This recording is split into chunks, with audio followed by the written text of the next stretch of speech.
পুরুষ বদলায় নতুন নারীর গন্ধ পেলে, আর নারী বদলায় তার শখের পুরুষের কাছ থেকে অবহেলা পেলে। দুজনেরই বদলানোর ধরন কিন্তু আলাদা, কিন্তু দুজনেই বদলায়। তো যাই হোক, সব পুরুষ কিন্তু এক না, আবার সব নারীও কিন্তু এক না।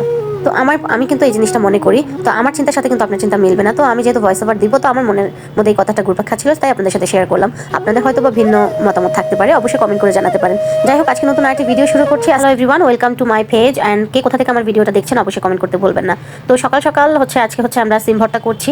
এই সিম ভর্তা দিয়ে আজকে গরম গরম ভাত খাওয়া হবে। গরম ভাত রান্না করা হয়েছিল, আর সিম ভর্তা মানে জাস্ট জমে ক্ষীর হয়ে গিয়েছিল। তো সবসময় তো আর রুটি পরোটা খেতে ভালো লাগে না, আর শীতের সময় কিন্তু এইসব ভর্তা দিয়ে ভাত খেতে বেশ ভালোই লাগে। আর গ্রামে যদি বসে খেতে পারতাম রোদের মধ্যে, সেটা তো আরো বেশি টেস্ট হতো। বাট শহরে তো আমরা ফ্ল্যাটের মধ্যে থাকি, সবসময় তো রোদ আমরা পাইও না। আর আমার বাসাটা একটু বন্ধ টাইপের আর কি, মানে রোদ একটু কম আসে, সেজন্য আমি রোদের দেখা একদমই পাই না। তো সকালবেলা খাওয়া দাওয়া শেষ করে কিন্তু এখন দুপুরে রান্না বান্নায় চলে গেলাম। তো দুপুরবেলা আজকে রান্না করবো জাতীয় খাবার শীতের, ফুলকপি, সিম, আলু, এগুলোই রান্না করবো। তো সেটা রান্না করছি। আর গরমের সময় কিন্তু এক তরকারি বারবার খেতে ভালো লাগে না, মানে পরপর আর কি। ধরেন আজকে আমি করলা ভাজি করলাম, আবার কালকে করলা ভাজি করলাম, সেটা ভালো লাগলো না। বা দুদিন পরে করলাম তাও ভালো লাগলো না। আজকে করলা ভাজি করলাম, 3-4 দিন পর আবার করলাম, সেটা ঠিক আছে। কিন্তু এই শীতের সময় কিন্তু শীতের সবজিগুলো আমরা আজকে যদি সিম, আলু, টমেটো রান্না করি, কালকে আবার ফুলকপি, বেগুন, সিম একসাথে দিয়ে রান্না করি, বা সিম আলাদা বেগুন আলাদা, এটা আবার খাওয়া যায়। তো এই তরকারিগুলো কিন্তু গরম গরমও একটা স্বাদ থাকে, আর লেফট ওভার যেগুলো থেকে যায় বা সকালে যদি থেকে যায় একটু, সেগুলো খেতেও কিন্তু বেশ ভালো লাগে। তো শীতের আমেজি এটা, শীতের মজাই এটা। যদিও শীত আমার অতটা পছন্দ না, কারণ এখন অনেকে এসে বলতে পারেন যে শীতের তরকারি পছন্দ, শীত পছন্দ না, এটা কেমন কথা? আসলে শীতের সময় আমার কাছে মানে আলসে বেশি লাগে, মানে অলসতাটা আমার বেশি কাজ করে, মনে হয় কি কাজ কাম একদমই করতে ইচ্ছা করে না, সেজন্য আমার কাছে শীতটা অতটা পছন্দ না। বাট গরমের কালে যতই গরম লাগুক যাই করুক, কাজ করে মজা আছে, ঘামাবেন আর কাজ করবেন।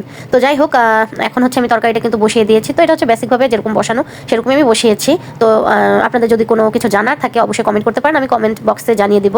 আর যে কথাটা আমি প্রথমে বলছিলাম যে নারী পুরুষের যে চেঞ্জ হওয়ার ব্যাপারটা, আসলে একটা সংসার টিকিয়ে রাখতে কিন্তু দুইজনেরই অবদান প্রয়োজন, নারী এবং পুরুষ বোধ। আমি শুধু নারী হয়ে শুধু স্যাক্রিফাইস করে যাব, আমি শুধু আমার স্বামীর ভালো চেয়ে যাব, বাট আমার স্বামী আমার ভালো চাবে না, সেটা কিন্তু হয় না। আর আমি খুব ইদানিং দেখছি পুরুষরা খুব মানে সংসারটা দ্রুত ভেঙে দিতে চায়, বাট একজন নারী কিন্তু তা চায় না। তার হাজার কষ্ট হলেও সেই সংসারটাকে টিকিয়ে রাখতে চায়। আমার এই কথার সাথে কারা কারা একমত? যারা একমত অবশ্যই কমেন্ট করতে পারেন, কারণ সবার তো মতামত এক থাকে না। আর যারা একমত না তারাও কমেন্ট করতে পারেন। সব একেবারে আমার একটা পার্সোনাল ওপিনিয়ন যে পুরুষরা খুব সহজে সংসারটাকে ভেঙে দিতে চায়।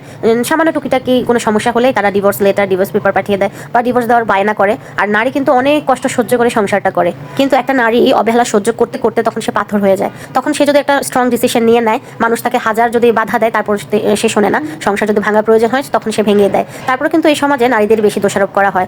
তো যাই হোক, এগুলো আমার মনের মধ্যে ঘুরপাক ছিল, আমার ফ্রেন্ডের সাথে আমি শেয়ার করে ফেললাম। হোপফুলি আপনাদের কাছে ভালো লাগবে। আর এই যে দেখেন, তো আমার মনের কথাগুলো আপনাদের সাথে প্রকাশ করতে করতে আমার কিন্তু রান্নাবান্না প্রায় শেষ, এখন আমি খেয়েও ফেলতেছি। তো রান্নাবান্না কি করলাম সেটা তো দেখতে পেলেন। এখানে আমি সিম, টমেটো আর ফুলকপি দিয়ে একটা তরকারি রান্না করেছি মাছ দিয়ে, আর টমেটো ভর্তা করেছি। তো আমি যত যাই রান্না করি না কেন, আম্মুর বাসা থেকে আমার জন্য তরকারি আসবে। তো আম্মু পাঠিয়েছিল এখানে লাউ শাক আলু দিয়ে ভাজি। তো এটা আমার মোস্ট ফেভারিট একটা ভাজি। আর টাকি মাছের ভর্তা পাঠিয়েছিল, আর লাউ চিংড়ি পাঠিয়েছিল। তো সেগুলো দিয়েও ভরপেট খেলাম, সেটা তো আপনাদের সাথে শেয়ারই করলাম।